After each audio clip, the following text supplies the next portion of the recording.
Bonjour à tous, c'est à Londres que nous nous trouvons aujourd'hui pour vous présenter un nouveau numéro de l'équipe Enquête. Londres, où réside Samir Nasri, l'ancien phénomène du football français qui évolue désormais à West Ham.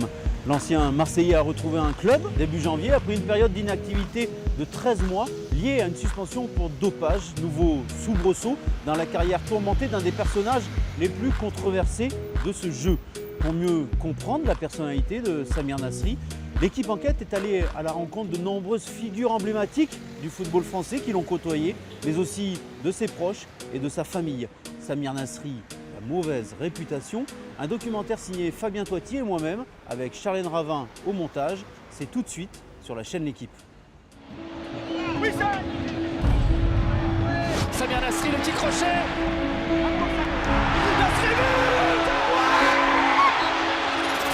C'était un profil très intéressant, même plus qu'intéressant. Ça faisait partie, comme on dit à l'époque, un peu des phénomènes. C'est quelqu'un qui aime le football. Et c'est quelqu'un qui pense, qui réfléchit, qui analyse. Samir Nasri pour jouer le coup franc. En retrait, la frappe. Quelque part, c'était le patron. C'était le régulateur. C'était vraiment celui qui, techniquement, avait quelque chose de plus. Je juge le joueur, techniquement il est très fort. L'homme dans un groupe est un peu plus compliqué. Samir est un garçon très intelligent. Et peut-être que c'est cette intelligence-là qui lui a joué du tout, assez paradoxalement. Samir Nasri, son premier mur bleu. Quelqu'un qui est toujours en train d'allumer, de chambrer. Gentiment, sympa, il est avec ses copains, mais il va toujours trouver la faille, le défaut chez l'autre. Et il s'est battu, Samir Nasri. Il a feinté. Il est un petit peu impulsif, il manque un petit peu de diplomatie, mais il n'a pas un mauvais fond. C'est pas un tricheur, c'est un mec authentique. Et souvent, être authentique peut vous emmener des problèmes. Il a peut-être tendance à vouloir jouer le petit caïd de l'extérieur. Il a peut-être, c'est peut-être joué un rôle, on va dire. Les deux, pour moi, sont des hypocrites. Au niveau de l'équipe de France, il aurait dû se taire. Et ça, il le sait. Il a certainement fait des erreurs, de grosses erreurs. Personne ne lui a fait de cadeau. Pourquoi il le critique? Qu'est-ce qu'il a fait? Il a tué quelqu'un, il a fait quoi? Il a volé quelqu'un, il a fait quoi? Il a juste dit quoi? Juste chute à un journaliste. Quand tu vas sur Facebook, que tu vois que ça insulte ton frère, que ça insulte ta mère, franchement ça te fait du mal. Et on l'a tous mal vécu. On le décrit comme un voyou. C'est pas un voyou, Samir. Peut-être que des fois, il est allé trop loin dans certaines choses, mais il ne mérite pas d'être sous le feu des critiques comme ça. Il est dans l'esprit de revenir et de montrer qu'il est encore là. Le centre retenu. Signé Samir Nasri.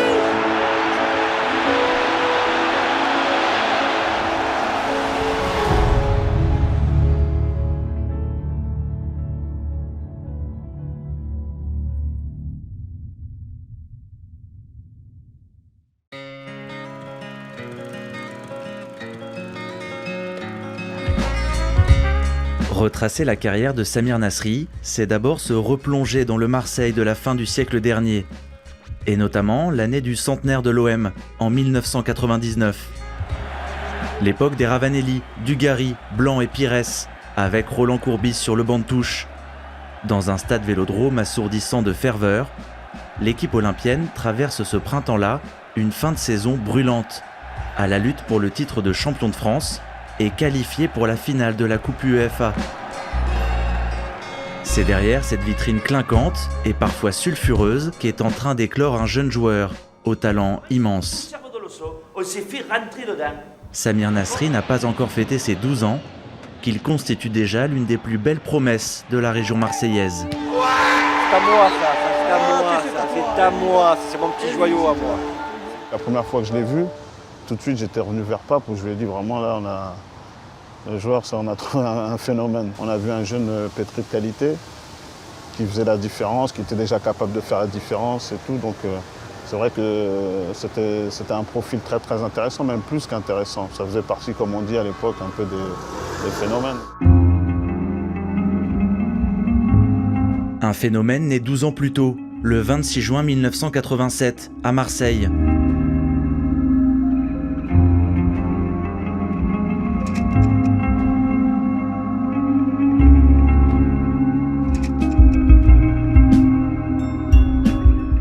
jeune Samir grandit à Septèmes-les-Vallons, commune limitrophe du nord de la cité phocéenne.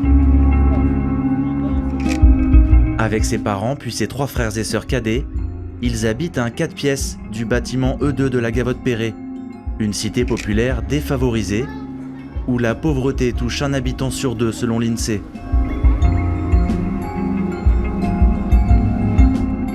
C'était relativement difficile.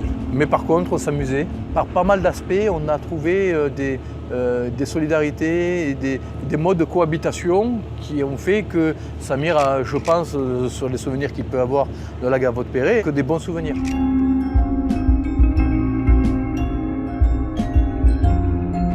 Son père, Abdelhamid Nasri, cumule plusieurs emplois, tour à tour ouvrier, maçon, chauffeur de bus. Sa maman, Wassila Ben Saïd, est mère au foyer. C'était une famille qui était très, très importante dans le quartier. L'oncle était directeur du centre social, j'avais d'excellents rapports avec lui. La maman, c'est une femme exceptionnelle, une femme qui a une forte personnalité, qui mettait un point d'honneur à ce que ses enfants réussissent. Elle a été très proche, elle s'occupait énormément d'eux. Donc ils n'étaient jamais livrés à eux-mêmes. La maman était toujours derrière. Bon, elle participait à tout ce qui était donc la vie de la communauté. Elle était toujours partie prenante. Bon, c'était une excellente parent d'élève. Surtout, ce que je veux pas, c'est que vous vous reteniez, que vous soyez en dedans, que vous ayez peur. Après avoir joué jusqu'en poussin dans les clubs du quartier, puis au Pen Mirabeau, la commune voisine, Samir Nasri rejoint l'OM en pupille. Éclatez-vous et amusez-vous. Chez les jeunes, le petit numéro 10 a la réputation d'un crack.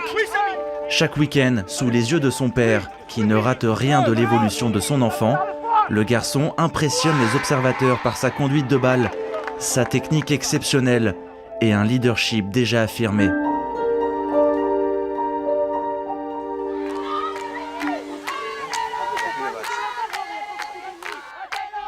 Pour le gamin des quartiers nord, le football est une passion dévorante. Mais pas question pour ses parents, et notamment sa mère, de sacrifier l'école et de laisser leur enfant livré à lui-même. Ils vont alors le confier à un homme, Roger Giovannini, son premier entraîneur à l'OM, chargé aussi de veiller au bon épanouissement scolaire du jeune garçon. On relevait les notes tous les trimestres. Même au niveau football, on était très attachés, comme maintenant d'ailleurs. Et c'était un peu les prémices, disons, du début des suivis scolaires, etc. Et c'est vrai qu'il avait de très très bons résultats. Et après, sa passion, c'était le football. Hein. Il connaissait toutes les équipes, toutes les compositions d'équipes, des professionnels, des grandes équipes à l'époque, Milan, Real de Madrid, Arsenal, Liverpool. Et puis bon, moi j'ai eu la chance de connaître Zinedine Zidane parce que j'étais à Septèmes avant. Et ça, il le savait. Donc on en parlait souvent. Il me demandait comment il était, quand il était jeune, etc. Bon, sans être son idole, il voulait réussir au niveau professionnel, hein, de toute façon. Quand à l'époque, je lui avais dit, si un jour tu es professionnel, je te demanderai rien, mais je te demanderai au moins les enjoliveurs de la voiture que tu auras. Ça l'avait fait beaucoup rire, ça. Il m'avait dit, ouais, je te promets, je te donnerai la roue entière. Voilà, c'est tout, des petites anecdotes. Mais ce n'était pas des discussions, c'était des discussions presque d'adultes qu'on avait. Voilà. Et surtout autour du football, quoi. Et c'était un gamin qui était tranquille, qui était bien éduqué. J'ai jamais eu de soucis, moi. À mon niveau et au niveau de la catégorie, on n'a jamais eu de soucis. Il y en a deux qui touchent le ballon. On doit la faire circuler plus que ça sur l'extérieur. À 13 ans, Samir Nasri entre à l'internat du centre de formation de l'OM. Là où la quasi-totalité des jeunes joueurs ont échoué à confirmer et à devenir professionnels à Marseille, le minot est déterminé à réussir et affiche déjà une assurance hors norme.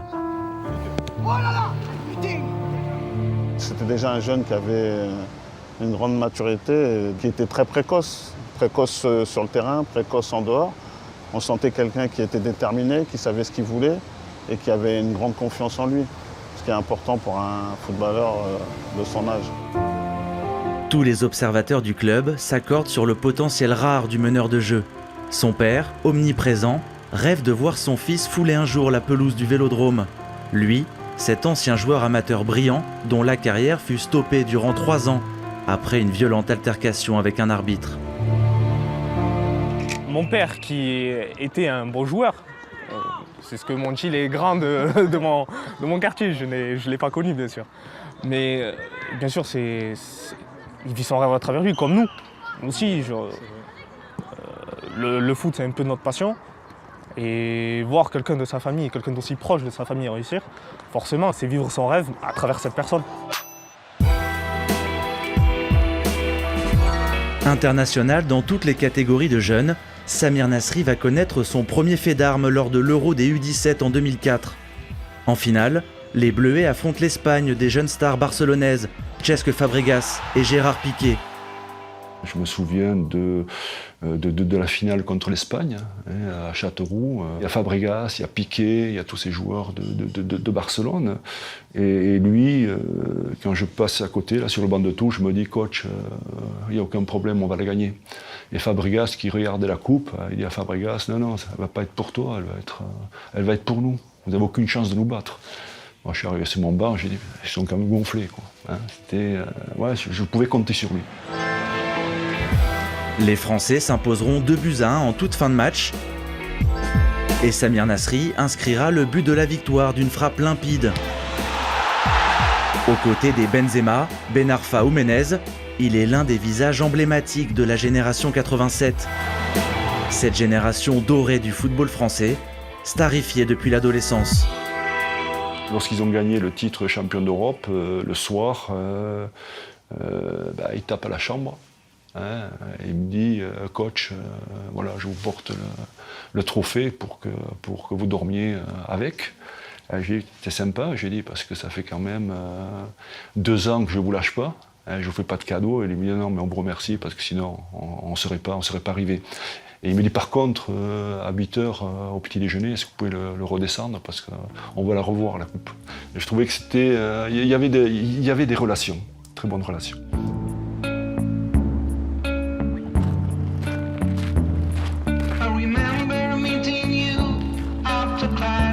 Pierre Ducasse a côtoyé Samir Nasri dans quasiment toutes les sélections de jeunes. L'ancien milieu défensif des Girondins de Bordeaux et du Racing Club de Lens, retiré du milieu pro, a gardé intacts les souvenirs de ce championnat d'Europe 2004.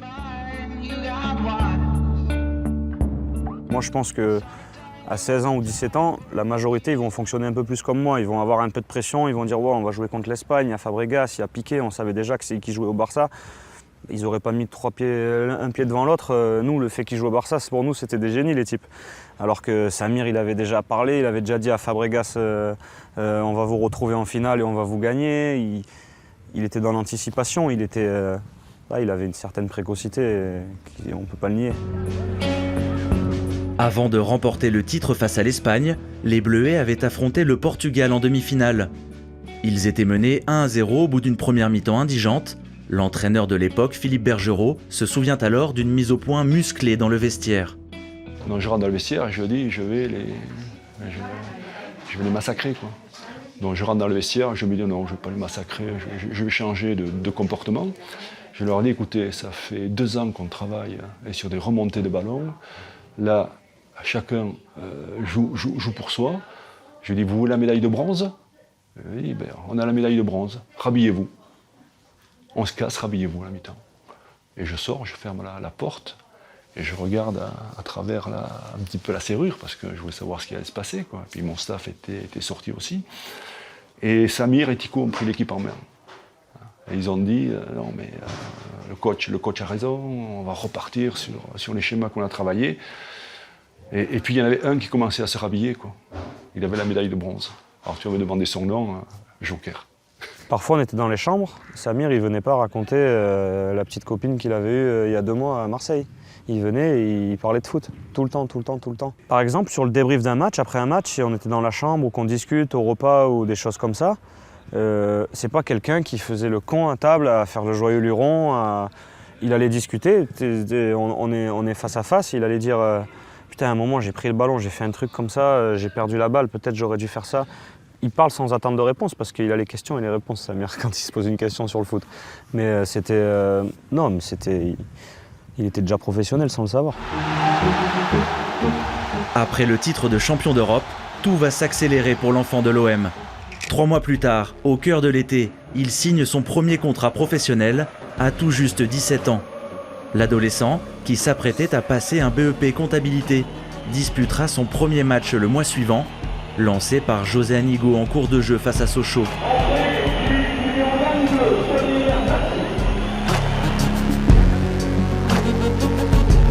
Le 18 octobre, il est titularisé pour la première fois au Vélodrome contre l'AS Saint-Étienne. Dans un contexte marseillais délicat, marqué par le départ de Didier Drogba et des résultats catastrophiques, il s'impose progressivement comme un cadre de l'effectif. Philippe Troussier, qui a remplacé José Anigo fin novembre, lui confie régulièrement les clés du jeu. Avant de s'écrouler en fin de saison, l'OM se relance dans la course au titre et le doit notamment au culot et au talent de sa jeune pépite. Allez, en retrait pour Nasri.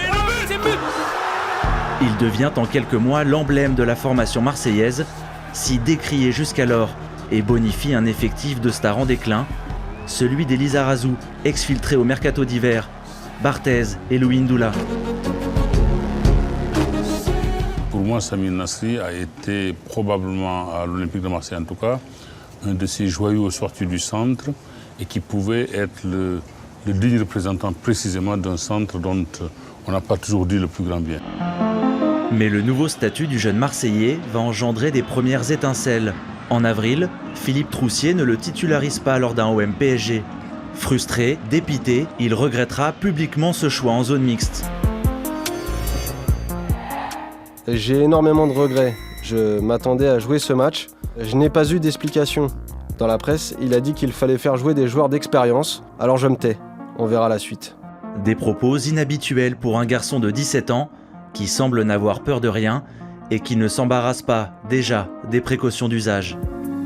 Ça peut choquer ouais, des gens, surtout de son âge. Voilà, vu qu'il était jeune et que ça pouvait être pris pour quelqu'un qui se la raconte un peu ou qui veut faire plus grand que son âge. Mais non, c'est Samir, il est comme ça. Et je pense qu'à 10 ans, 8 ans, il était déjà comme ça. Attention, c'est un joueur, mais comme d'autres, hein, il n'était pas le seul, qui ont beaucoup de caractère.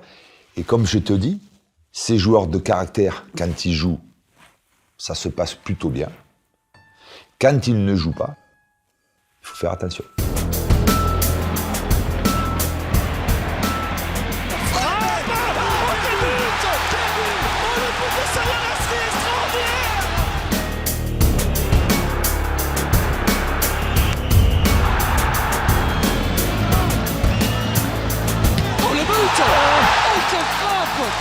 C'est pas fini, Elliot Grandin qui peut centrer un deuxième poteau. Oh, quel but! Et le troisième but, signé Samir Nasri. Et quel but du milieu de terrain de l'Olympique de Marseille!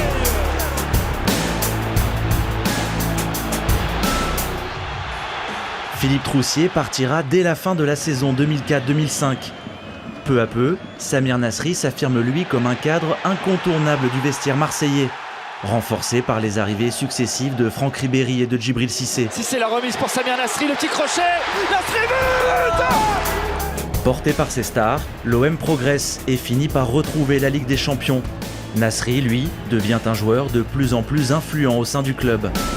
À l'Olympique de Marseille, en tout cas, c'est vrai qu'il était dans les vestiaires quelqu'un d'important. Quand un joueur nouveau arrivait, que ce soit Ribéry à une époque ou Cissé, c'est vrai qu'il avait toujours cette tendance à les approcher et même, je dirais, à faire d'eux des joueurs assez proches de lui. C'est vrai qu'il aimait être un peu un joueur d'influence dans les vestiaires. Personnalité forte du groupe olympien, Samir Nasri peut ainsi faire de l'ombre à certains coéquipiers. À son arrivée au club en 2006, Mathieu Valbuena fut longtemps brimé par une partie des cadres de l'équipe. Ce qui était un jeu pour certains s'est transformé en véritable calvaire pour l'ancien joueur de Libourne, profondément marqué par son bizutage dans le monde professionnel. Quand il est arrivé, c'est vrai, Valbuena, oui, il a été souvent l'objet de colibés, il a été l'objet, je dirais, de moqueries. Il venait de 3e division, ce n'était pas du tout un joueur, je dirais, recruté à prix d'or. Je me souviens encore que Valbuena, on l'avait acheté à 80 000 €, ce qui, avouons-le quand même, était véritablement, comme dirait Tapi aujourd'hui, cadeau. Bon, il a fallu qu'il fasse ses preuves, il a fallu que... Oui, il a été un tout petit peu le souffle-douleur peut-être du groupe. Mais Samir, comme d'autres, pouvait être moqueur. Oui, certainement, oui, comme tous les joueurs. Les joueurs sont sont très durs. Les joueurs, je les assimile souvent à des enfants. Ils sont capables de méchanceté parfois même. Ils sont capables mais sans se rendre compte parfois de ce qu'ils font. Je pense que c'est peut-être sa forte personnalité. Il prend peut-être sûrement beaucoup de place. Et après, sûrement, les gens qui sont un peu autour de lui, qui ont peut-être ce manque de personnalité, ce manque de caractère, ils se sentent un peu tout petits quand ils sont autour de lui. Ça peut être un problème aussi pour ces gens-là. Si son influence dans le vestiaire et dans le jeu de son équipe sont indiscutables, Samir Nasri souffre de statistiques poussives. Une poignée de buts chaque saison malgré une trentaine de matchs disputés, un débat qui escortera longtemps sa carrière. Vu les qualités qu'il avait, c'est quelqu'un qui n'a pas assez marqué de buts dans sa carrière. Parce qu'il a les capacités de le faire. Mais il faut aller devant pour marquer des buts. Et c'est quelqu'un qui se reposait un petit peu sur ses acquis techniques, qui sont très grands. Il a une qualité de vitesse incroyable, Samir. Alors il faut qu'il soit au bon poids. Ça aussi, c'est un problème. Et là aussi, on s'est un petit peu accroché. Mais Samir, quand il est au meilleur poids de sa forme, quand il est bien, en tant qu'homme, en tant que joueur, c'est un joueur exceptionnel. 3 mois avant son 20e anniversaire, Samir Nasri honore sa première sélection avec les Bleus. Contre l'Autriche au Stade de France, c'est le grand soir du Marseillais.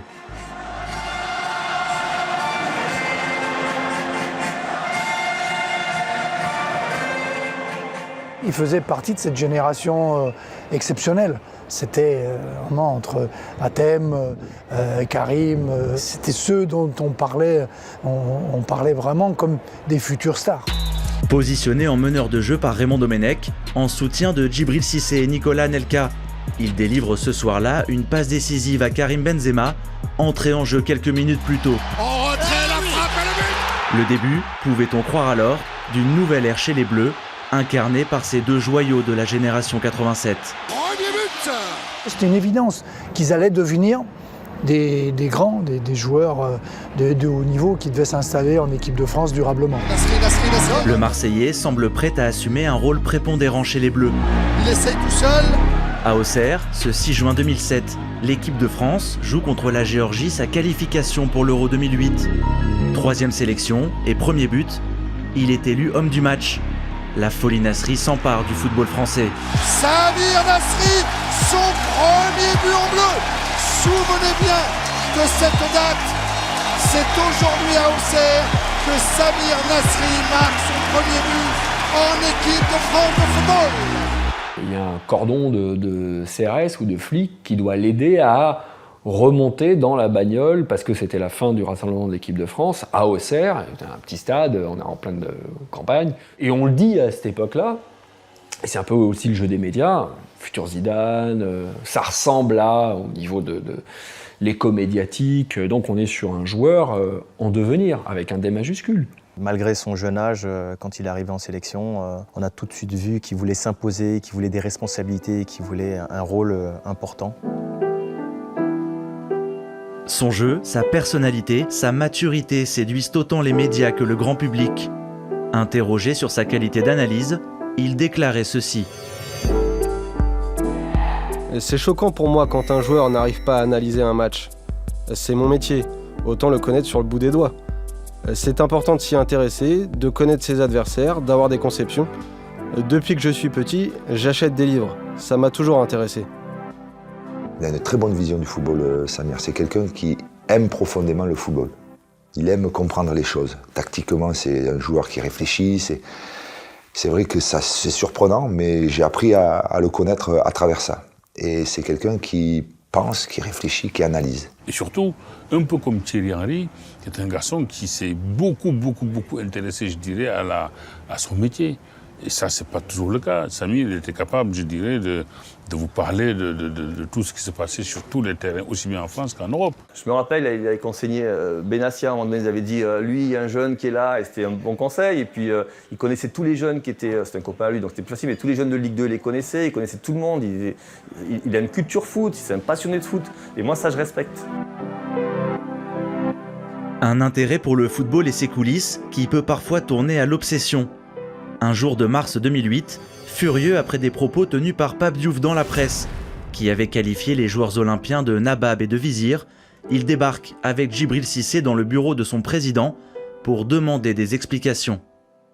Ça les avait vexés effectivement. Quand j'avais parlé effectivement des joueurs qui s'étaient comportés en nabab et en vizir, oui, c'était exactement ça.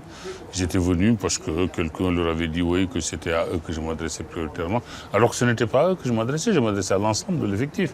Et ils étaient venus parce qu'ils n'étaient pas très contents de cette expression-là, qui n'était pas, de mon point de vue, si méchante que ça. Peut-être qu'elle était originale par rapport à ce qui se disait dans le milieu.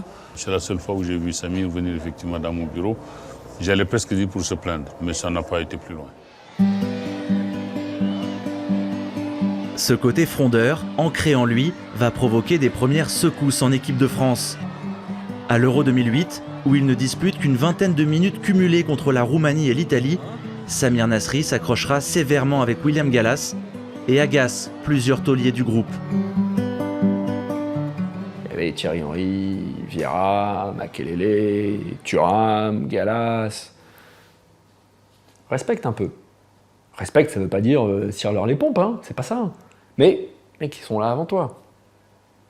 Ton tour, il viendra. Le talent, il est là. Hein. Et il y a des codes que les joueurs connaissent. Et puis, si tu commences à vouloir griller ces étapes-là, tu peux. Et c'est sur le terrain que tu dois le démontrer. Pas dans les coulisses. Et ça, il a... Je pense qu'il l'a compris, mais il a dû se dire, je m'en fous. Je m'en fous parce que je vais tous les bouffer. Je crois. Et c'est une erreur. Il y avait un groupe de jeunes qui vivaient ensemble, et puis un groupe d'anciens qui étaient en train de finir ensemble. Voilà, on avait ça en 2008, et ça s'est pas croisé. Ça s'est resté vraiment deux mondes à part, voilà, séparés. Puis les neutres au milieu, mais trop de groupes. Je sais pas, j'ai jamais pensé qu'il y avait des clans. C'était plus des infinités des uns par rapport aux autres, par rapport à ce qu'on avait vécu en 2006. Mais je sais pas, je pense pas être d'accord avec ce que vient de dire Raymond.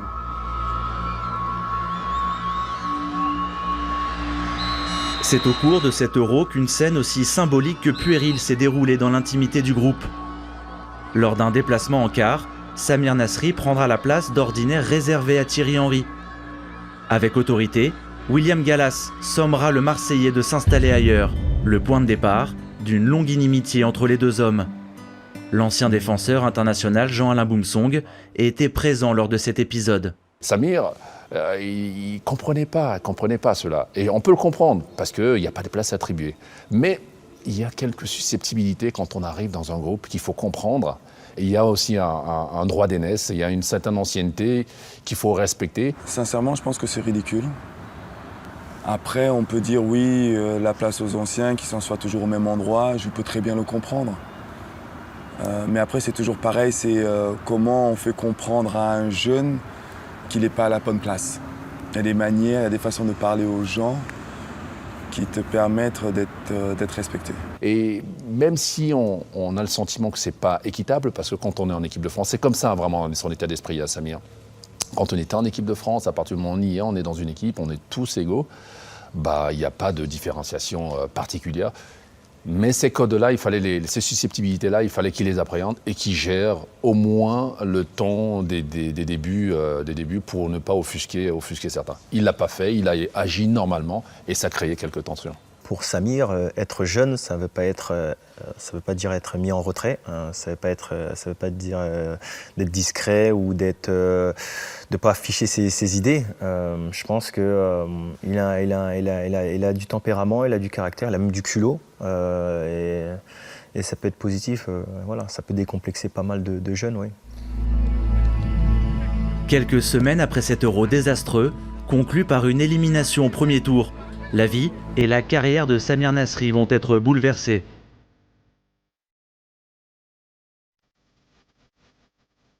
Très encadré par ses parents, qui le tenaient à l'écart des mauvaises fréquentations, Le jeune homme s'apprête à quitter l'appartement familial de la Gavotte-Perret, qu'il occupe toujours malgré ses 4 années professionnelles à l'OM et son salaire XXL. Direction Londres et le grand club anglais d'Arsenal.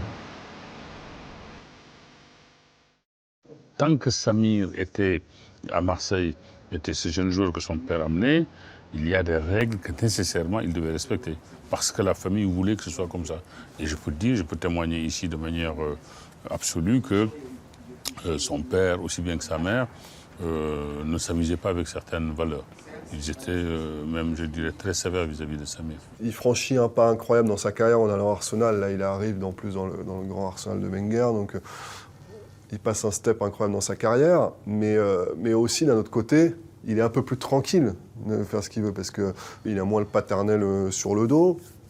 Il est peut-être aussi un peu plus, à ce moment-là, un peu plus show-off, un peu plus bling-bling. Il rentre dans un autre univers. Je pense que c'est à ce moment-là aussi, quand il va à Londres, qu'il rencontre Tatiana Golovin aussi, qui sera sa compagne.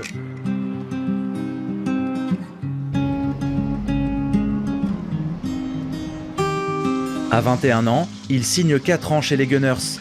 Son transfert est estimé à 17 millions d'euros. Selon nos informations, il gagne alors 2 millions d'euros par an net d'impôts. J'entendais beaucoup de choses sur lui. C'est un mauvais garçon. De toute façon, il a un ego surdimensionné. Après, j'entendais c'est un super joueur, c'est quand même un bon mec. De tout. Donc, j'arrivais pas exactement à savoir à qui j'avais affaire. Mais moi, chaque fois que je le voyais, il me plaisait. Je voyais un super footballeur, je voyais un mec sympa. J'ai été enchanté par Samir. Je me rappelle parce qu'il avait signé chez nous quand il était à Clairefontaine. Il était venu, on est allé signer dans Paris. Et donc moi j'étais là, il était avec ses agents.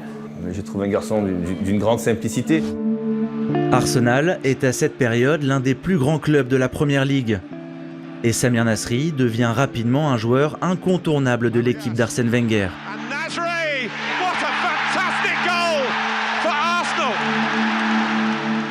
Il n'a pas de facteur limitant, ce garçon. Mentalement, c'est pas un garçon faible, bien au contraire. C'est un garçon qui a une force mentale. Je dis physiquement, c'est un athlète. Je pense qu'il va vite, il est capable de courir très longtemps. Après, il avait un peu de déficit de stats. Il n'est pas très buteur, pas très. Il fallait qu'il. Mais ça, c'est tous les jeunes. On savait que avec l'âge, il allait améliorer ça. Donc nous, c'était un profil parfait pour nous, quoi. De l'environnement familial de la Gavotte-Perret au fastueux décor de la city londonienne, l'univers du jeune homme a totalement basculé. Durant ses temps libres, Samir Nasri se rend régulièrement à Paris et va se lier d'amitié avec un personnage controversé, Farouk Achoui, connu pour fréquenter le milieu du grand banditisme francilien. Les deux hommes deviendront associés dans 2 commerces de bar à chicha dans la région parisienne. C'était vraiment, je pense, une fascination assez mutuelle. Lui était fasciné par le footballeur. Et je pense que Samir Nasri, lui aussi, laissé libre cours aussi à une certaine fascination, une certaine... c'est épaté par le personnage, par sa virilité, par ce qu'il pouvait dégager, par aussi ce qu'il pouvait lui apporter comme... Ça fait toujours bien d'avoir un mec comme ça autour de soi, on a ses épaules plus solides en fait. Cette amitié sulfureuse aura des conséquences jusqu'en équipe de France, à travers l'hostilité tenace qui oppose le Marseillais à William Gallas. Nasri apprend à la veille d'un rassemblement à Clairefontaine que Gallas est à l'hôtel Coste avec des amis. Et effectivement, quand il sort, ils veulent lui mettre un coup de pression parce qu'il y a Farouk Achoui aussi. Ils sont plusieurs dans la bagnole, c'est tous des gars de la chicha où ils traînent. Et là, ils se montent le bourrichon comme des petits fous. On va mettre un gros coup de pression. Mais il se trouve en fait qu'un des proches de Gallas le connaissait aussi, donc ça a pu désamorcer la situation assez rapidement. Concrètement, il vous a menacé physiquement. Comment? Concrètement, il vous a... C'est ce que vous dites. Moi, je n'ai rien dit, moi. Moi, je n'ai rien dit. Ça restera un moment désagréable de votre carrière? Ouais.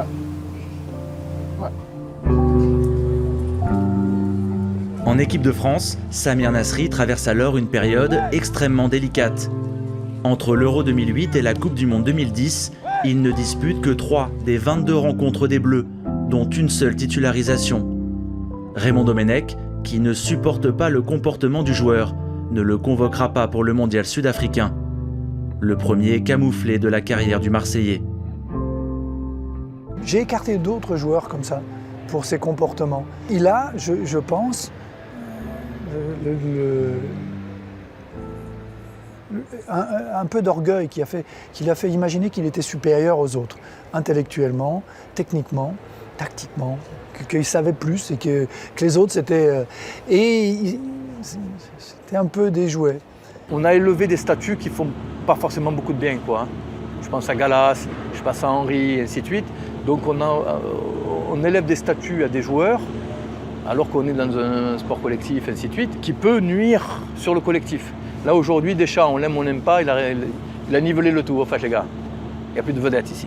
Alors qu'à l'époque où Samir jouait, nouvelle génération, il se prend de plein fouet une génération d'anciens qui eux travaillent ou sont dans une logique de gourou. On élève tel joueur ou tel joueur, c'est des dieux, on ne doit pas les toucher, ainsi de suite. Là aujourd'hui, c'est plus sain. On dira c'est plus sain. Ça aurait été plus simple pour lui aujourd'hui qu'à l'époque où il a intégré. Et lui, il n'a peut-être pas fait forcément attention à tout ça parce que ces histoires-là, même de Gallas, qui était quand même connu dans le milieu du foot, je pense que ça n'a pas non plus arrangé son image auprès des journalistes, auprès des initiés un peu.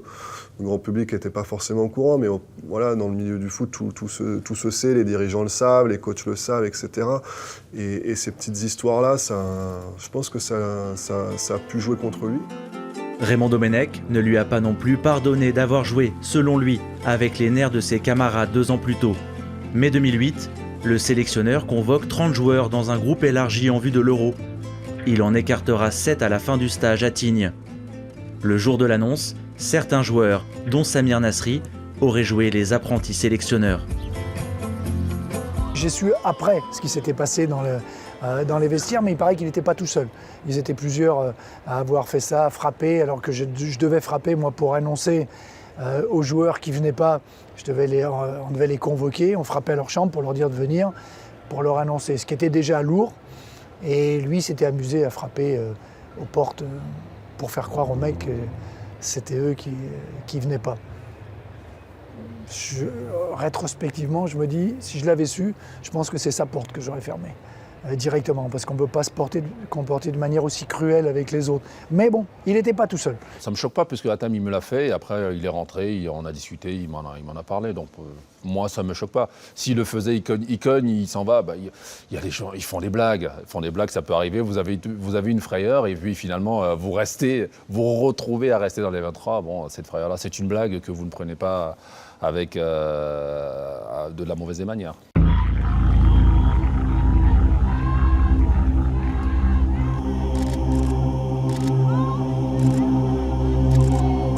Pour marquer leur opposition à l'attitude adoptée par les plus hautes instances du football français, l'ensemble des joueurs a décidé de ne pas participer à la séance d'entraînement programmée aujourd'hui. Les joueurs de l'équipe de France, merci messieurs, au revoir. Raymond, qu'est-ce que vous pensez?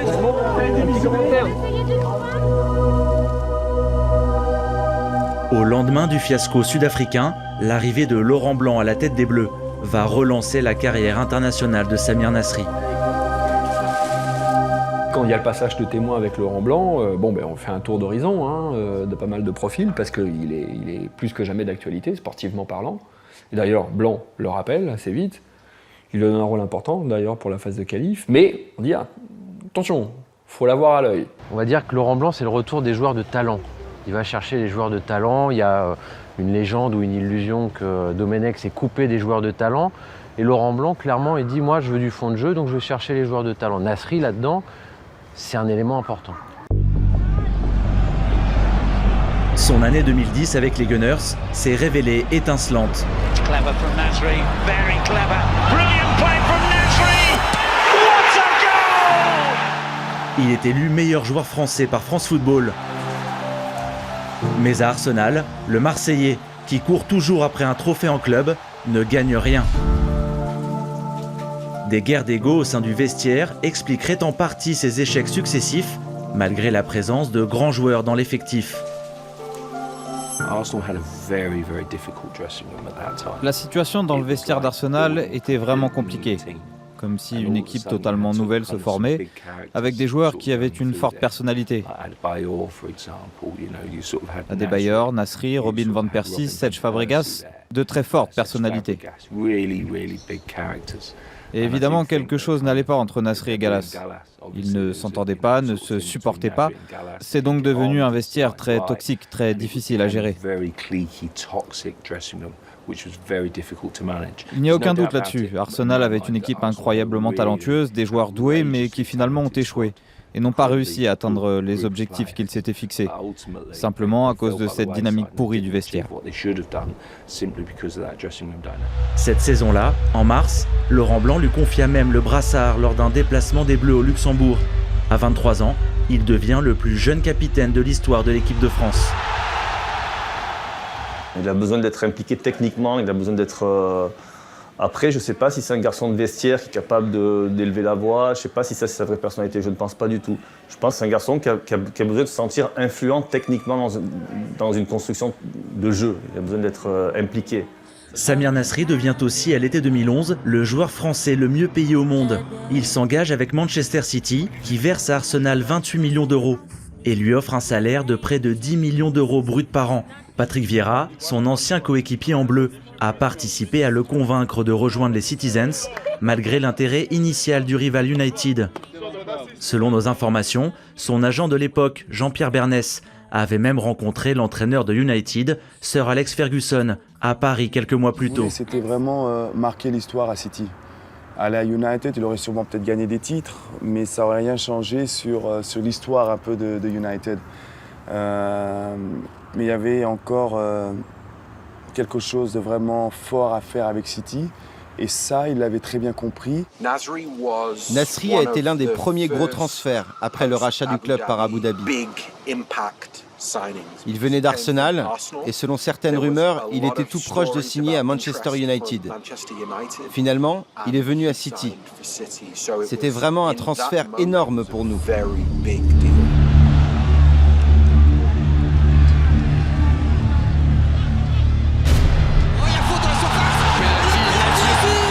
À l'automne 2011, lors d'un match crucial contre la Bosnie, Samir Nasri provoque et transforme un penalty qui envoie les Bleus à l'Euro 2012.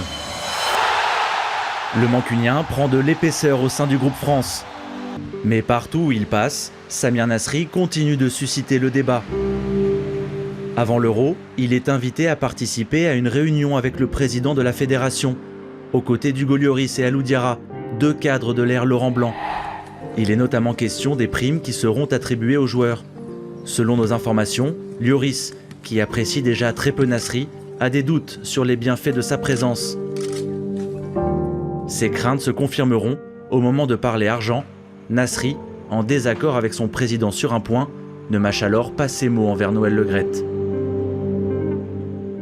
C'est sûrement des mots qui ont dépassé sa pensée. Il a... À mon avis, sans l'appui de ses copains, il aurait très certainement quitté le stage. Très certainement. La fédération avait changé et il avait peut-être un peu oublié. Samir, disons que c'est quelqu'un qui ne se laisse pas faire. Ça veut dire que il veut se défendre quand il est mis un petit peu en porte-à-faux et parfois le temps employé. Voilà, c'est pour ça que je dis qu'il manquait un petit peu de diplomatie. C'est comme ça, il a peut-être un caractère trop entier, il dit peut-être trop les choses. Peut-être qu'on est dans un milieu où il ne faut pas toujours tout dire, il faut en garder pour ça. Vous a manqué de respect? Je ne m'en rappelle pas. Ça veut dire oui? Je ne m'en rappelle pas. L'Euro va marquer un point de rupture brutal entre Samir Nasri, les médias et une partie de l'opinion publique. Ce 11 juin 2012, l'équipe de France dispute son premier match de poule face à l'Angleterre. Menés 1-0, en difficulté, les Bleus égaliseront grâce au Mancunien, qui célébrera son but, le doigt sur la bouche, en visant la tribune de presse. Insulte à l'appui. Ce geste-là, je l'ai interprété différemment des autres. Non pas sur le champ, l'expression, je dirais, d'une arrogance, d'une insolence d'un joueur, mais plutôt, je dirais, le ras-le-bol d'un joueur qui savait pertinemment où il en était, qui savait pertinemment qu'il ne donnait pas tout ce qu'on attendait de lui et qui ne supportait pas que ce soit les autres qui le disent à sa place. On pensait que les fantômes de Naïsna étaient passés, c'est pas la même chose évidemment, mais on replonge quand même dans une atmosphère plus négative, de pas contrôler en plus de la part du staff. Donc ce geste qu'il a quand il marque son but, qui s'adresse à la presse et à certains journalistes, ça vient quand même donner une fausse note. C'est toujours pareil, on retient toujours les choses négatives de quelqu'un, surtout dans son caractère. Et il en a beaucoup, lui. On l'aime ou on l'aime pas, mais il est comme ça. C'est vrai que c'est quelqu'un de sanguin. On n'a pas... Il est toujours souriant, il est toujours... Mais c'est quelqu'un à l'intérieur qui ça brûle, ça brûle. Et donc, de temps en temps, il a des coups de chaud comme ça. C'est un travail aussi à faire sur lui-même. Les moments de tension vont alors se succéder au fil de la compétition. Avant le quart de finale, moment de l'échauffement où il y a lui, Menez, l'échauffement, je crois qu'il se fait un peu à la légère, quoi, alors que c'est un match de quart de finale de championnat d'Europe des Nations. Et évidemment, le staff l'observe et ça ne plaît pas. Donc on est dans une atmosphère tendue. L'équipe de France achèvera son parcours contre l'Espagne, éliminée sans gloire de but à 0. Entré en jeu, Nasri a paru peu concerné. À sa sortie des vestiaires, il est déçu, agacé. Un clash l'oppose alors en zone mixte à un journaliste de l'AFP. Il ne fait pas que passer, il s'arrête plus ou moins. Il discute avec l'un, avec l'autre, peut-être pas qu'avec des journalistes d'ailleurs. Et donc il y a un journaliste qui essaye d'avoir une interview, de recueillir ses impressions sur ce match très décevant, de la part de l'équipe et de sa part à lui aussi en particulier. Et puis Samir Nasri lui dit non. Non, je vais pas vous répondre. De toute façon, ça se passe mal avec vous. Vous transformez tout ce que je dis. Il est un peu virulent. Le journaliste insiste. Et Samir Nasri lui oppose un refus catégorique. Il a des mots qui sont un peu durs quand même dans son refus.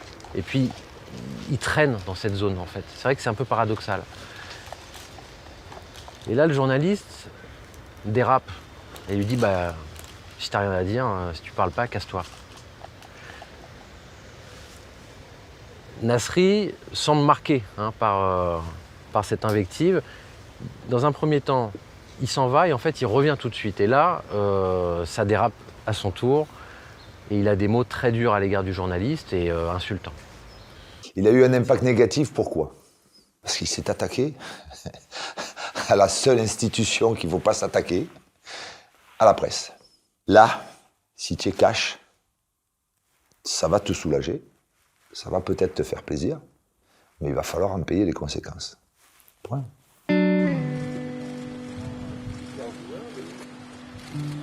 Habité par le sentiment d'être l'objet de critiques incessantes, Samir Nasri a développé une rancune tenace envers les journalistes. 4 jours après l'élimination, il publiera ainsi ce message sur les réseaux sociaux. Entre regret et rancœur. Que les supporters et tout particulièrement les enfants sachent que je regrette sincèrement que mes paroles aient pu choquer. J'aime l'équipe de France, le football, et j'ai un profond respect pour le public. Pour le reste, il s'agit d'une affaire personnelle entre quelques journalistes et moi. Je m'en expliquerai quand le moment sera venu. D'abord, il lisait beaucoup, il lisait quasiment tout ce qui était football. Toutes les revues de football, il les lisait, toutes les émissions aussi touchant au jeu, il les regardait. Et Samir est un garçon, c'est vrai, qui, pour moi, a toujours été, dans son évolution, très football. Et ce très football-là l'amenait donc, je disais, à juger ses prestations. Et ça l'agaçait profondément, j'allais même dire prodigieusement, lorsque, se sachant lui-même mauvais, d'autres le disaient. Et quand il disait dans la presse qu'il n'a pas été bon, alors il supportait très mal, je dirais, ces remarques-là, cette analyse-là, parce que lui-même, il en avait déjà fait l'analyse, je crois. 1 mois plus tard, il est suspendu 3 matchs par la commission de discipline de la fédération. Ce qu'il a fait n'a rien à voir avec ce qui s'est passé à Naïsna, il n'y était pas, ce qu'on a tendance à parfois oublier, comme pour Benzema. Mais c'était impossible d'avoir cette attitude un peu grande gueule, un peu caractère fort et dérapage après ce qui s'était passé à Naïsna. C'était quasiment une forme de suicide médiatique. Sur cette suspension-là, ça aurait pu être autre chose, je pense. C'est-à-dire? Je sais pas, faire une conférence de presse, par exemple. Et s'expliquer bien comme il faut. Ça aurait été peut-être constructif pour vous et pour le joueur. Il a été pris en partie pour faire un exemple. Malheureusement, voilà, les joueurs n'ont pas droit à l'erreur. Ils n'ont pas droit à l'erreur et on est très peu conciliant avec un joueur de foot. Ce jour-là étaient aussi jugés 3 autres jeunes joueurs pour des écarts de conduite supposés durant la compétition. Yann M'Vila, Jérémy Ménez et Hatem Ben Arfa. Ces problèmes de comportement marquent l'échec d'une génération et montrent une fédération impuissante.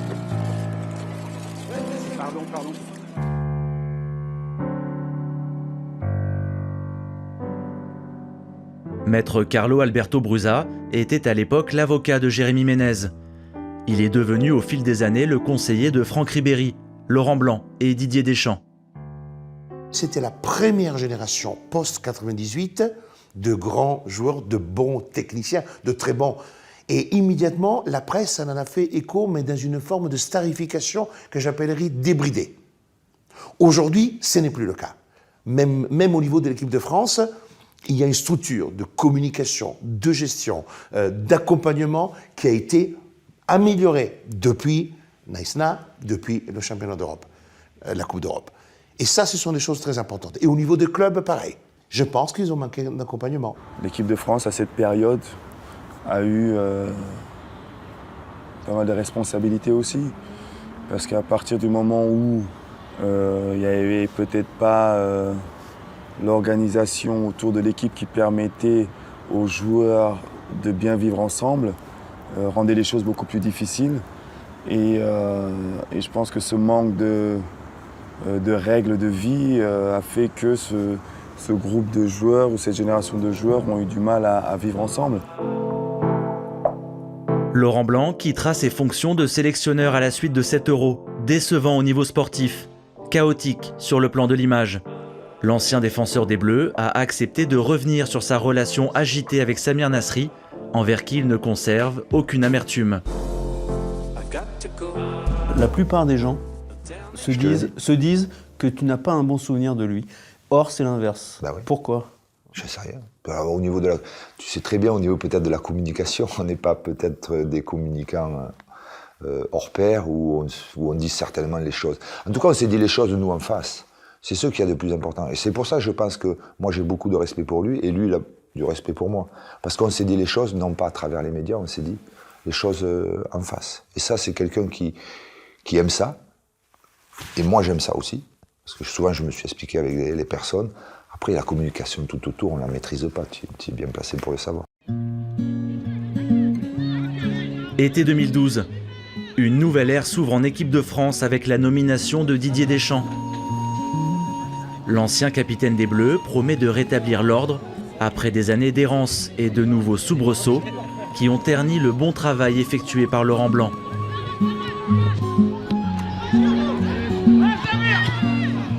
Malgré ses incartades à l'Euro, Samir Nasri est apprécié par le nouveau sélectionneur. Leur agent commun, Jean-Pierre Bernès, fera le lien entre les deux hommes. Et le Marseillais, après plusieurs excuses dans différents médias, sera rappelé en sélection 11 mois après le championnat d'Europe, réitérant à Clairefontaine son mea culpa. Voilà, je tiens à m'excuser et j'espère que vous respecterez mon souhait de ne pas reparler du passé. Je suis focalisé sur le présent, sur le futur et sur cette seconde chance de revenir en sélection. Donc si on peut éviter tout ce qui est question là-dessus.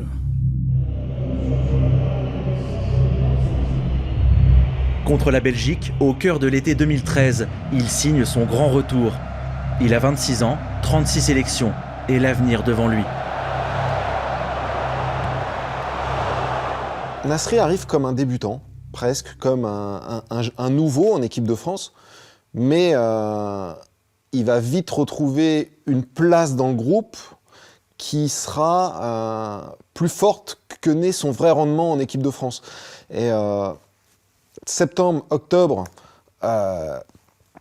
ça se passe pas trop mal, et le barrage en Ukraine est une vraie catastrophe. Cette nuit du 15 novembre 2013 a tourné au cauchemar pour les Bleus et Samir Nasri. Titulaire au poste de meneur de jeu, le joueur de Manchester City, préféré à Mathieu Valbuena, passe complètement à côté de son match, comme l'ensemble de ses coéquipiers, défaits 2-0 à Kiev. En interne, son attitude agace. L'entraînement qui suit, il a une attitude qui déplaît fortement au staff de l'équipe de France, où il cherche à sa façon à dissiper un peu quelques-uns de ses petits coéquipiers. Alors je sais qu'il s'en défendra, qu'il dira que les joueurs sont assez grands, assez adultes pour pas se laisser dissiper et que lui, il a rien fait de mal. N'empêche qu'on est dans une vie de groupe, que les joueurs ont beau avoir 25 ou 30 ans, ils ont une tendance à avoir un comportement un peu puéril et un peu adolescent dans ces moments-là. Et certains sont plus manipulables que d'autres. Ça plaît pas à Deschamps, ça plaît pas à son staff. Au match retour, c'est depuis le banc de touche qu'il assiste à la qualification mémorable des Bleus pour la Coupe du Monde au Brésil. Nasri. Les semaines passent et le Mancunien revient au sommet de sa forme. Titulaire avec City, qu'il porte jusqu'au titre de champion. Il effectue une saison pleine et remporte également la Coupe de la Ligue. Buteur en finale face à Sunderland, il est élu homme du match.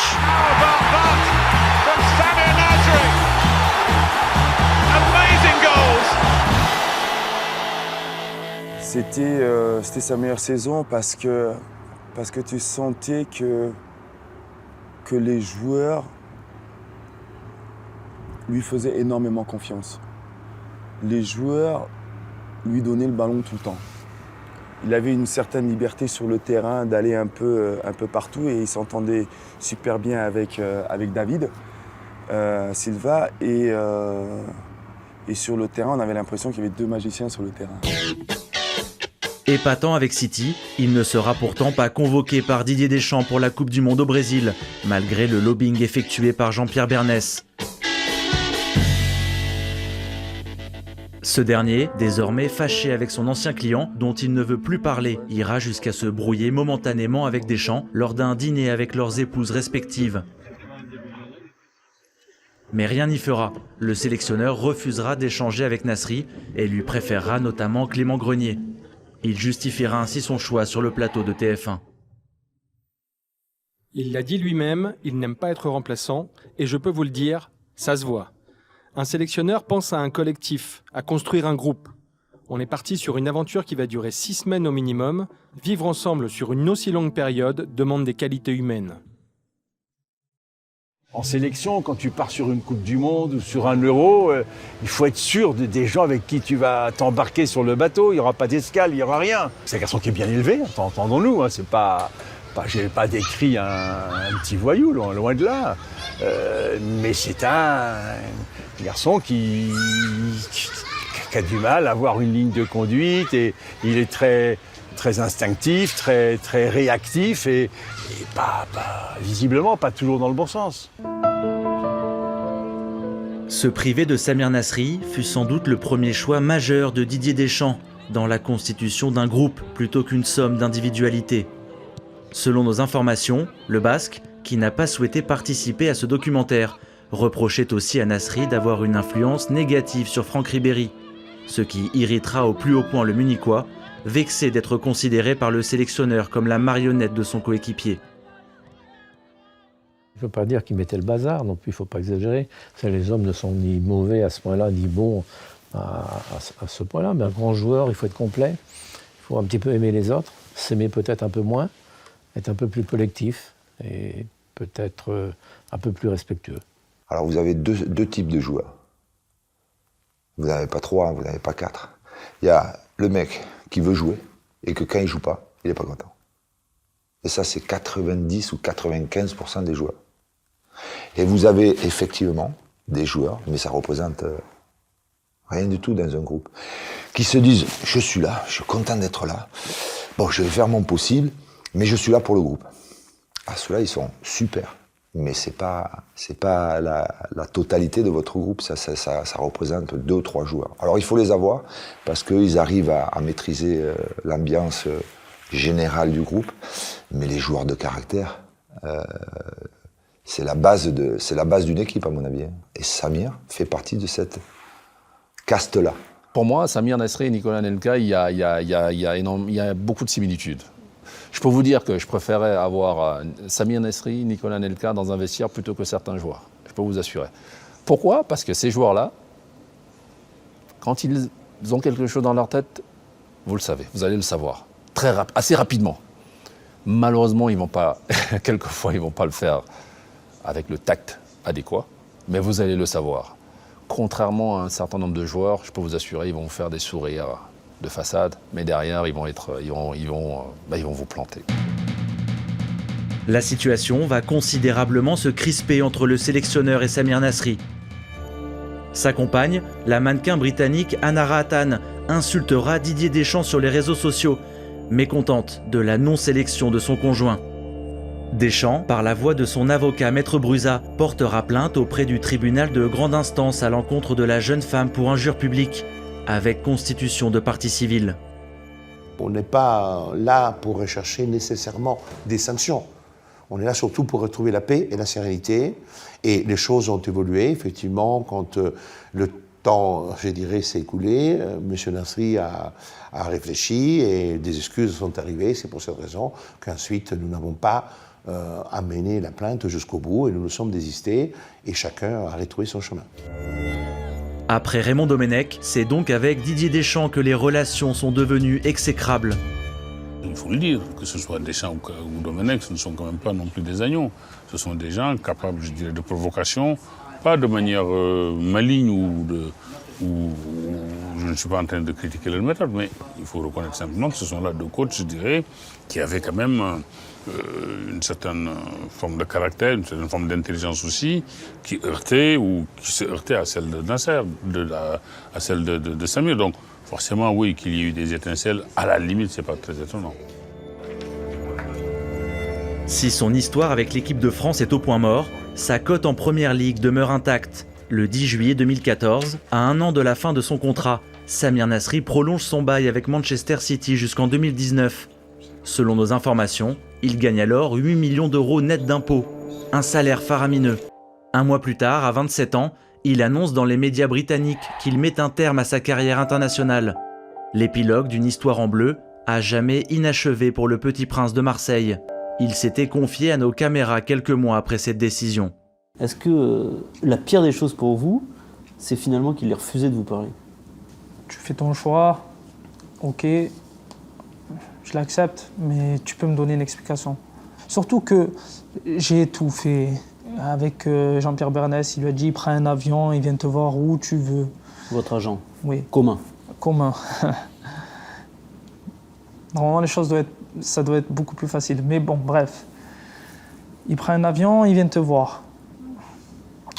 Ok, je viens, tu ramènes Guy Stéphane, on est 4 au moins. Chacun de ton côté, moi je suis de son côté et on règle les choses. Non, il n'a pas voulu. Moi, c'est là où je lui en veux. Si on vous disait ce que vous pensez réellement de Didier Deschamps, vous répondriez quoi en quelques mots ? Joker. Vous lui diriez quoi s'il était en face de vous ? J'ai réfléchi pour pas que... On ne sait jamais, il peut porter plainte. Que c'est un hypocrite et que...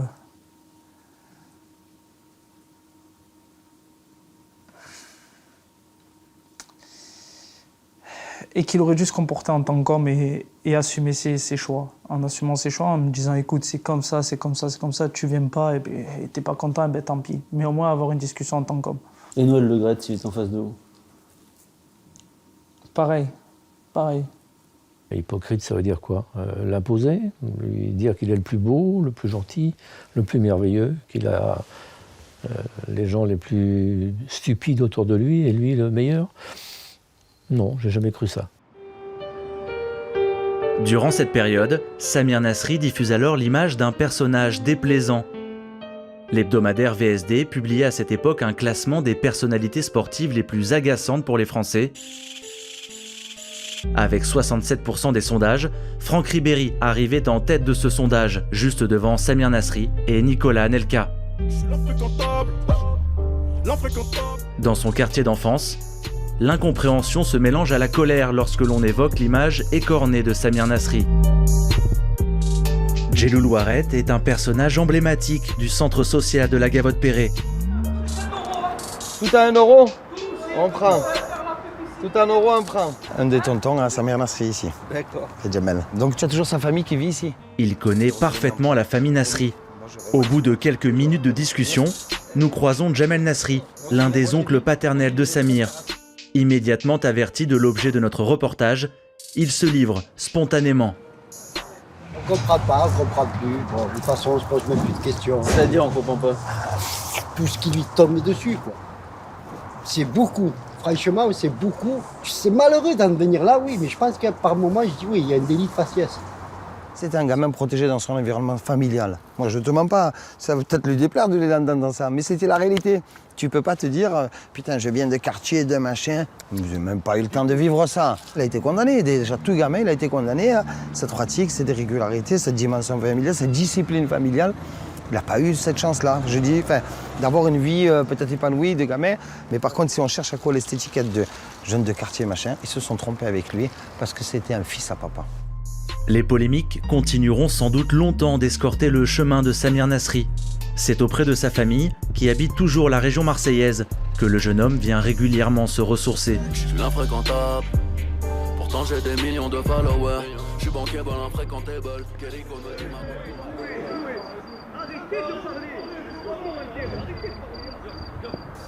J'arrive. Ça va pas? Bien. Bien. Donc quoi, il vient s'entraîner avec l'équipe 2 où il y a ses frères, c'est ça? Ouais, exactement. Le père de Samir Nasri a accepté de répondre sans détour aux nombreuses critiques qui ont accompagné la carrière de son fils. Les gens ne font que parler, ne font que critiquer. Forcément, à un moment, même moi, personnellement, je ne veux pas te cacher, ça me faisait mal quelque part. Je sais pourquoi il le critique, qu'est-ce qu'il a fait? Il a tué quelqu'un, il a fait quoi? Il a volé quelqu'un, il a fait quoi? Il a juste dit quoi? Juste chute à un journaliste. Les médias lui tombent dessus, il est mauvais, il n'est pas bon, il est ceci, il est cela. Il est mal éduqué, mal élevé. Alors là, ça m'a tué, mal élevé. Mal élevé, moi, mon fils, il est mal élevé. Il a manqué de respect à qui parce qu'il a dit juste ça?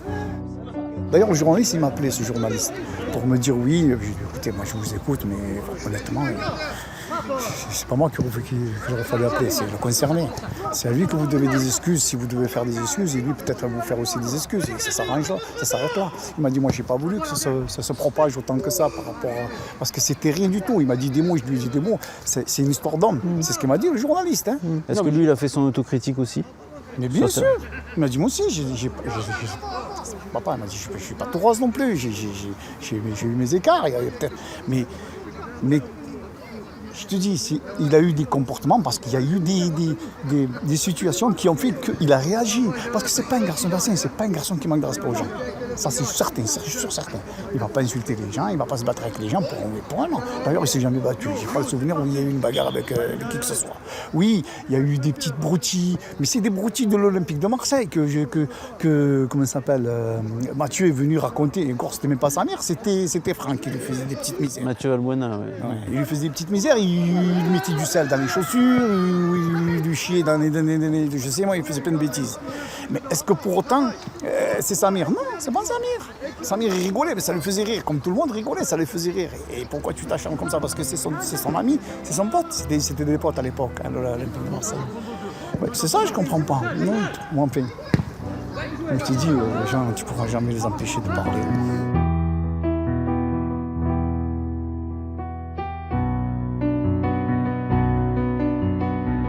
Samir Nasri est l'aîné d'une famille de 4 enfants. Après Sonia, sa petite sœur âgée de 24 ans, il y a Malik en t-shirt et Walid qui porte ici un sweat à capuche.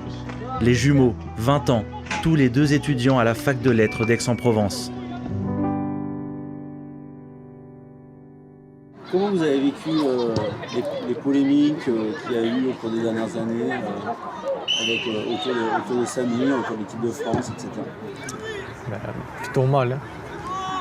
Plutôt mal parce que quand on le connaît, on sait que c'est tout l'inverse. Et le problème, c'est que les journalistes, ils ont pu donner une image que Samir n'a pas. Après, pour ses fans qui voient ça toute la journée, dans les journaux, Samir il a fait ci, Samir il a fait ça. C'est pas très bon, nous ça nous fait du mal. Je pense qu'on est les premiers à souffrir de ça, justement. Surtout que on est jeunes, on est la génération des réseaux sociaux et tout. Quand tu vas sur Facebook, que tu vois que ça insulte ton frère, que ça insulte ta mère qui n'a absolument rien fait, que ça insulte les membres de ta famille qui ne les connaissent pas, ça te fait du mal. Franchement, ça te fait du mal. Et on l'a tous mal vécu. C'est un peu pour ça d'ailleurs que ma mère et ma soeur ne veulent pas parler. Parce qu'elles l'ont encore plus mal vécu que nous. Du coup, elles veulent pas parler, quoi. Et... Non, vraiment, ça fait du mal. Ça fait vraiment beaucoup de mal. Les 2 filles de la famille, les 2 femmes de la famille, elles ont été... tu peux nous raconter un peu Très affectées. Très affectées. En plus, les deux sont... Ma mère et ma soeur sont gravement malades. Du coup, avec toutes ces polémiques, toutes les insultes et tout, qu'il y a pu y avoir contre mon frère, ça leur a pas fait de bien. Ça leur a pas fait de bien. C'est vraiment ça. Non, vraiment, ça nous a fait mal. Même mes grands-parents étaient au courant. Mes grands-parents, pourtant mes grands-parents, Facebook, tout ça, ils connaissent pas, mais ils voient que ça critique leur petit-fils. Aussi, ça leur fait mal. Non, vraiment, la famille l'a mal vécu, en général. Est-ce que c'est aussi pour ça que Samir, à un moment, en 2014, il a dit, bon, même si l'équipe de France voulait plus de lui, hein, mais il a dit stop, en tout cas, c'est ce qu'il a un peu raconté ça. Il a dit, voilà, moi, il y a ma mère... C'est ça. Il a suivi le conseil de ma mère. Ma mère lui a dit arrête, t'es pas aimé, arrête, ça sert à rien, tu te fais du mal. L'image du mauvais garçon lui colle désormais à la peau et c'est en bonne partie de sa responsabilité. Mais les amalgames et les raccourcis sur sa personnalité ont aussi pu parfois toucher à la caricature, accentuer ses défauts et balayer ses qualités. Il aime rire tout le temps. On a plus de 30 ans et on joue à des jeux simples. On peut jouer à cache-cache, comme à des trucs tout simples. C'est incroyable ce type. On joue à cache-cache ? On joue à cache-cache. On a 30 ans passés, on joue à cache-cache. C'est un gars simple. Il ne m'a jamais montré que c'était Samir Nasri ou quoi. Non, c'est Samir. C'est un bon vivant. Il est marrant, il est chambreur, il a un avis sur tout. On arrive à avoir des discussions avec lui. Il est intéressant. C'est bon de vivre avec lui. C'est quelqu'un de vivant, tout simplement. Moi, j'ai une anecdote. C'est tous les gens me disent ah, t'es ami avec Samir. Je dis ouais, il est arrogant. Hein. Et je l'ai présenté à ces gens-là. Et je parle pas de petits jeunes qui sont fans. C'est des pères de famille, 30 ans, 40 ans. Ils se sont excusés auprès de lui. C'est-à-dire ? C'est-à-dire, voilà, on te pense arrogant à travers les images de la télé, mais on s'excuse. En fait, t'es un gars simple et t'es un gars bien. Je me souviens à l'époque, on avait fêté la Christmas party. Et Samir avait organisé le voyage et on avait passé le week-end à Paris. Et tous les joueurs, la plupart des joueurs, on avait pris l'avion, on a été faire la soirée à Paris, après on est rentré. Et c'est Samir qui s'était occupé de tout ça. Et les joueurs l'aimaient beaucoup de ce côté-là. C'est pour ça que je te disais tout à l'heure que c'était bon d'être avec lui. Parce qu'il est très chambreur, parce qu'il aime rire, il aime la vie. Et ça, les joueurs le ressentent. Surdoué du football, honni par d'anciens coéquipiers, mais apprécié par la plupart d'entre eux, le Marseillais a vu sa trajectoire ternie par des coups de sang inutiles et une attitude parfois arrogante. Malgré ses facilités oratoires, sa communication sans filtre lui a aussi sans doute beaucoup coûté. Il savait qu'il avait sûrement un problème au niveau de la communication, comment exprimer ce qu'il pouvait vraiment ressentir. Et des fois, ça pouvait choquer des gens parce qu'il était direct, il était cash. Et ça, il s'en rendait compte. Ouais. Êtes-vous un petit con ? Non, je suis pas un petit con. Des fois, je peux être un petit con. De temps en temps, allez, ouais, je peux dire, ouais, je suis un petit con. De temps en temps. De temps en temps, je peux être un petit con. Pourquoi ? Je sais pas, j'aime bien de temps en temps. J'aime bien emmerder, c'est comme ça. De temps en temps, j'aime bien embêter les gens. C'est bizarre. C'est bien de le reconnaître, mais... Non, c'est comme ça. J'aime pas me taire. Si je trouve que c'est une injustice, ça va être moi le petit con qui va venir, qui va ramener sa gueule pour l'ensemble du groupe. Dire ouais, mais pourquoi ? Ouais, mais pour si. C'est juste... Ça, je le concède, ouais. De temps en temps, je peux être un petit con. Avez-vous trop souvent ouvert votre gueule? Ouais. Des fois, il vaut mieux la boucler. Mais ça, c'est quelque chose que j'arrive pas à faire. Je l'ai fait lorsque j'étais plus jeune. Et je rentre à la maison avec des fois une boule au ventre. Et des fois, t'exploses, mais pas avec la bonne personne. Donc je préfère dire tout ce que je pense, quitte à ne pas être aimé, quitte à paraître pour quelqu'un d'arrogant, quitte à être un petit con. Mais au moins, les gens que j'aime autour de moi, ils n'en souffrent pas et ils n'en pâtissent pas. À fleur de peau, attentif à tout ce qui se dit et s'écrit sur lui. Comme lorsqu'il apprend que des journalistes du Monde s'apprêtent à citer son nom dans l'affaire de la sextape de Mathieu Valbuena. Soucieux de ne pas apparaître dans une affaire pour laquelle il ne sera finalement jamais entendu, ni par les juges, ni par la police, il contactera directement les journalistes du Monde pour s'expliquer. Là, c'est le type qui t'appelle directement, tu sens vraiment que s'il est là, il peut t'en coller une, quoi. Voilà. Mais il n'est pas là. Et en même temps, je comprends son agacement parce que c'est la première fois que son nom apparaît et qu'il va être embringué dans une histoire dans laquelle il n'aurait pas voulu être embringué.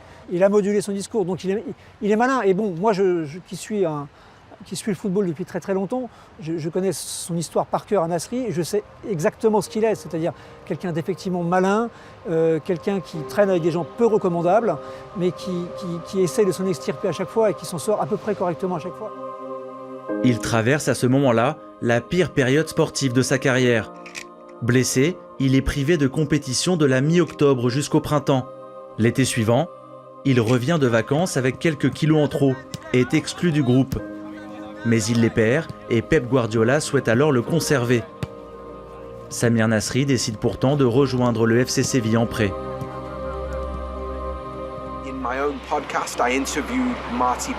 Pour mon podcast, j'avais interviewé Marty Perarno, qui a écrit une biographie officielle de Pep Guardiola. Il m'avait confié que Pep avait été déçu que Nasri ne se batte pas pour gagner sa place et qu'il ait préféré partir en prêt, parce que Pep croyait en ses qualités.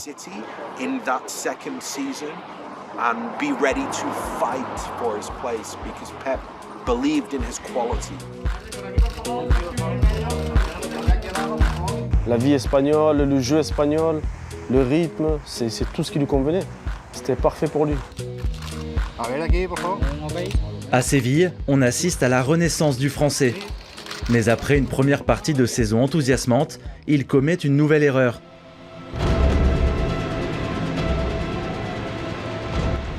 En huitième de finale retour de la Ligue des Champions, le 14 mars 2017, il est expulsé après un accrochage avec Jamie Vardy, l'attaquant de Leicester. Son geste fait alors beaucoup jaser en Espagne. Le club andalou ne lèvera pas l'option d'achat de 19 millions d'euros à la fin de la saison. L'été suivant, il s'engage 2 saisons à Antalyaspor, alors que Rudy Garcia a refusé de le recruter à l'Olympique de Marseille, où son agent l'avait proposé.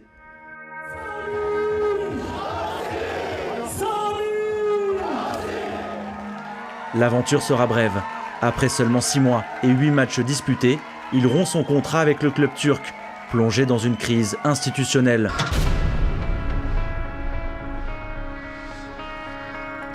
Nous sommes le 31 janvier 2018. 3 semaines plus tard, la carrière du Français prend une tournure alarmante. L'UEFA le suspend 6 mois pour dopage, en raison d'une injection qu'il n'avait pas le droit de recevoir lors d'un voyage en famille à Los Angeles 1 an plus tôt. Les enquêteurs de l'instance européenne ont été alertés par les réseaux sociaux et cette photo, diffusée par l'établissement californien, accompagnée de la légende suivante. Nous avons fourni à Samir Nasri une infirmière à domicile pour une perfusion afin de le garder hydraté et en bonne santé pour toute sa longue saison. Il était malade, très malade. Je ne sais pas ce qu'il a eu un genre de rhume amélioré, genre c'était un truc de fou. Vraiment fièvre, tout, vomi, tout ça, genre c'était vraiment chaud. Et du coup, il a voulu prendre des vitamines, mais c'était pas dans l'optique de dopage comme on a pu le voir ou quoi. Non, c'était juste dans l'optique de se sentir mieux. En gros, c'était dans le contexte de maladie. Il n'a pas fait ça pour Je sais pas moi, pour devenir Lionel Messi, hein, mais non, c'était vraiment dans l'optique d'aller mieux. Surtout qu'on avait des sorties de prévues, tout ça, donc c'est dans cette optique-là. Ah d'accord, tout parfait. 31 mars, oui. En appel, l'UEFA aggravera la sanction de 6 à 18 mois d'interdiction de terrain pour le Français. On reproche à Nasri d'avoir utilisé une technique médicale qui s'appelle la perfusion, où dans ce liquide qu'on injecte dans une veine, on ajoute différents éléments. Alors ça peut être des vitamines, ça peut être du glucose, du sodium, du sel, mais ça peut être aussi des substances interdites. Mais même s'il n'y a pas de substance interdite dans la perfusion, elle est interdite en tant que telle depuis la prise de fonction de l'AMA, qui réglemente et qui dirige la liste des substances interdites. Il y a un dosage, c'est-à-dire vous ne pouvez pas dépasser 50 millilitres toutes les 6 heures. Ça fait 200 millilitres par 24 heures. Ça l'a touché, mais vu que c'est un compétiteur, il se dit quoi ? Je vais revenir. Voilà. Son but, c'est de faire taire des gens maintenant.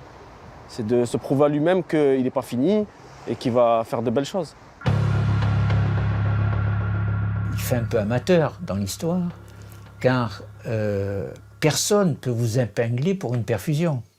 La lutte antidopage n'a aucun moyen, en testant votre sang et vos urines, ils ne vont jamais savoir que vous avez une perfusion. Sauf si dans la perfusion, il y a un produit illicite. Mais autrement, aucun moyen de le savoir. Donc effectivement, il est un peu, limité, Nasri, de faire un truc pareil, de le passer dans les réseaux sociaux, et il se fait épingler comme ça. Alors, la volonté de se doper, on ne peut pas l'affirmer. C'est certainement de sa faute aussi. À un moment donné, tu ne peux pas aussi toujours dire c'est la faute des autres, c'est la faute de la presse, c'est la faute de... Je pense qu'il aurait dû faire peut-être les choses autrement. Là, ce que je lui souhaite, s'il a fait encore une bêtise, il y a quand même des gens qui sont propices à faire des bêtises. Tu es d'accord avec moi? Il y en a qui en font moins que d'autres. Comme je disais, la preuve d'un grand joueur, c'est non pas qu'il fasse pas des bêtises, parce qu'il en fait comme les autres. Hein. Il en fait comme les autres, un grand joueur. Mais c'est sa capacité à ne pas renouveler les bêtises qu'il a pu faire. Et j'en discutais avec, pour ne pas le citer, Mbappé, qui va faire des bêtises. On ne peut pas lui reprocher de faire des bêtises. Il a 19 ans. À 19 ans, tu n'as pas fait de bêtises, toi? Moi, j'en ai fait beaucoup. Et on continue d'en faire. Le seul truc, c'est d'avoir la capacité et l'intelligence d'analyser, de dire, voilà, j'ai fait cette connerie, cette bêtise, parce que c'était mon âge, parce que je devais la faire. Parce que je devais la faire pour ne plus la refaire. Ça, c'est important. Ça, c'est très important. Et je pense que Samir, il a toujours été là-dedans. À 31 ans, Samir Nasri a repris le fil de sa carrière, mise entre parenthèses durant plus d'1 an. Le 1er janvier dernier, il s'est en effet engagé pour 6 mois avec le club anglais de West Ham. Si sa suspension pour dopage a assombri davantage encore sa réputation, le jeune homme a obtenu une nouvelle chance de finir sa carrière honorablement et d'adoucir une image largement écornée. Tu nous as dit, moi je veux parler. Est-ce que tu peux nous raconter pourquoi ça te tenait à cœur en fait? C'est l'occasion d'essayer de donner un autre portrait de mon frère. Que je pense qu'aujourd'hui, la plupart des Français le voient toujours comme le bad boy, le mauvais garçon, tout ça, surtout avec la nouvelle histoire de sa suspension et tout. Je pense que ça lui... C'est pas bon pour lui, mais je pense que nous, ses frères, ou que même son entourage proche, des amis à lui, même certains de ses entraîneurs, des coéquipiers, puissent parler et puissent donner leur avis sur la situation, sur les polémiques dont il a fait l'objet et tout. Je pense que c'est important pour essayer de donner un autre portrait, une autre image de mon frère et montrer qu'au-delà du bad boy, c'est aussi un mec gentil, généreux, simple, pourtant il est perçu comme quelqu'un d'assez arrogant, mais c'est quelqu'un de très simple en fait.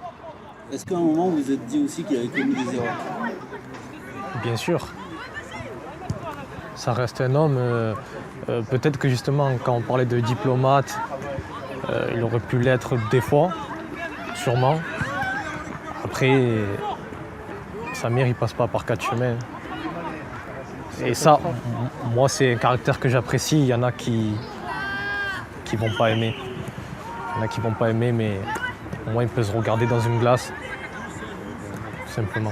J'ai été interviewé sur Nasri. J'ai été interviewé sur Karim Benzema. Voilà, j'ai fait des reportages de 25-30 minutes, 1 heure.